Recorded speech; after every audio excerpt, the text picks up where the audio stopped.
நாகை மாவட்டம் வேளாங்கண்ணியில் புனித ஆரோக்கிய அன்னை பேராலயத்தின் நவநாள் பெருவிழாவை முன்னிட்டு நடைபெற்ற பெரிய தேர்பவனியில் ஏராளமானோர் கலந்து கொண்டு வழிபட்டனர்.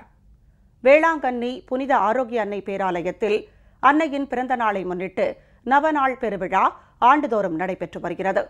இந்த ஆண்டுக்கான விழா கடந்த 29ஆம் தேதி கொடியேற்றத்துடன் கோலாகலமாக தொடங்கியது. இவ்விழாவில் பெரிய தேர்பவனி சிறப்பாக நடைபெற்றது. இதனையொட்டி சிறப்பு திருப்பலி நடைபெற்றது. பின்னர் அலங்கரிக்கப்பட்ட பெரிய தேரில் மாதா சொரூபம் ஊர்வலமாக சென்றது. ஏராளமானோர் சப்பரத்தின் மீது மலர்கள் தூவி வழிபட்டனர். இன்று அன்னை புனித ஆரோக்கிய அன்னையின் பிறந்த தின விழா நடைபெறுகிறது. பெசன்ட் நகர் அன்னை வேளாங்கண்ணி திருத்தலத்தில் நடைபெற்ற திருத்தேர் பவனியில் ஏராளமானோர் கலந்து கொண்டு வழிபட்டனர். முன்னதாக சென்னை மயிலை மறைமாவட்ட பேராயர் ஜார்ஜ் அந்தோணிசாமி தலைமையில் சிறப்பு திருப்பலி நடைபெற்றது. தூத்துக்குடி தூய வேளாங்கண்ணி ஆலய திருவிழாவின் முக்கிய நிகழ்ச்சியான மாதா சப்பர பவனி நடைபெற்றது. மின் விளக்குகளால் அலங்கரிக்கப்பட்ட சப்பரத்தில் பவனி வந்த மாதாவை ஏராளமானோர் வழிபட்டனர்.